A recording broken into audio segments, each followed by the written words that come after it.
Stone Sage, how we all doing today? Today I'm going to talk about adult euthanasia or assisted suicide.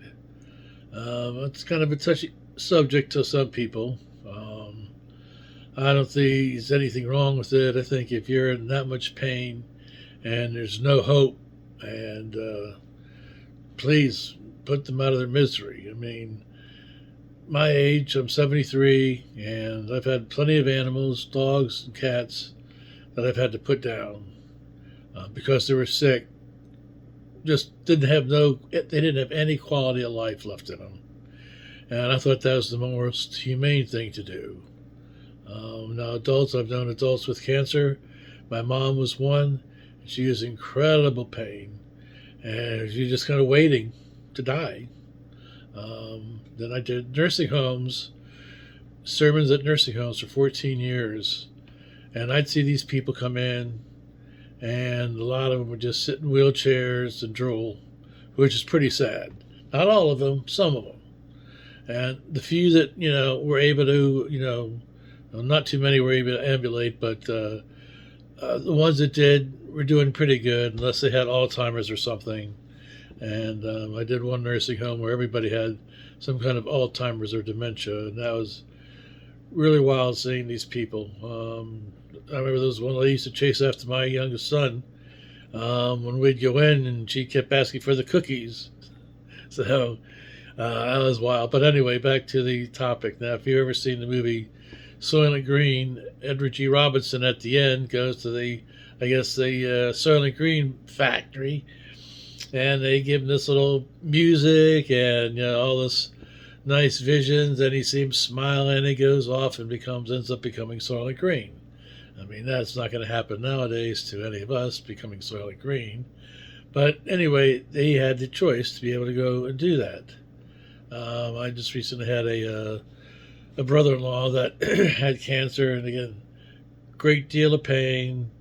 They gave him morphine to ease the pain, but it was still an agonizing way to go. I mean, it's if you're at that situation, you should be able to make that choice.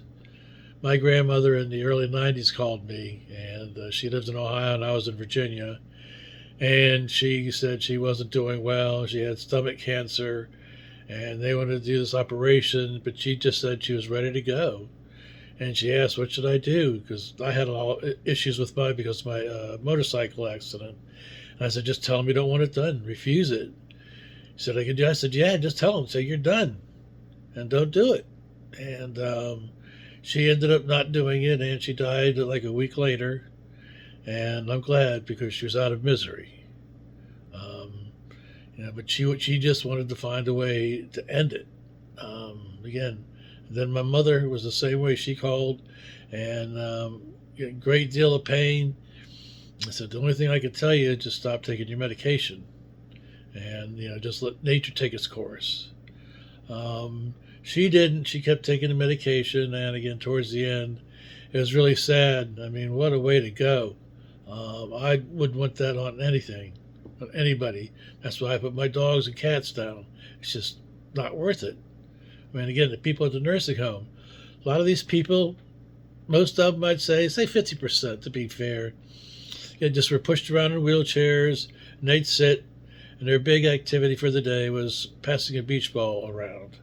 And I'm going, there's no quality of life there. I mean, yes, you're alive, but if you don't have anybody visiting, nobody that is alive, and you're just in this nursing home being nursed, and there's nothing to do, just sit in this wheelchair or be pushed around and watch TV, and there is no quality of life. Again, at least in my book.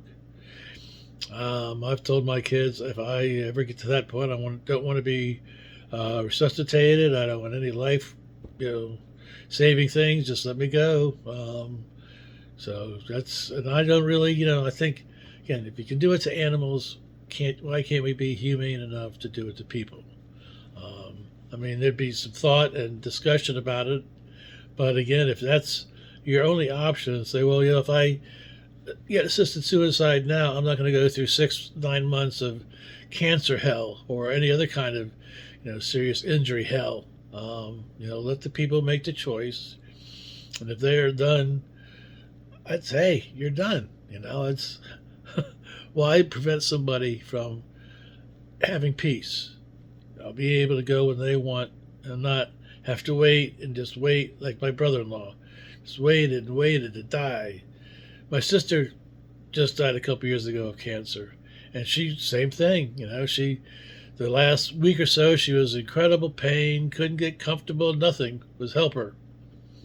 And she was getting ready to go to pain management, and she didn't even make it to that. And it was really sad because they said, oh, she smoked pot.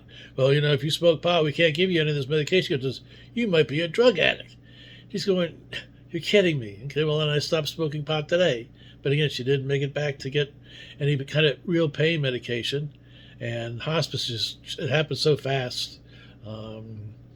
So, yeah, it's a really sad situation, I think. What do you think? What are your opinions about this?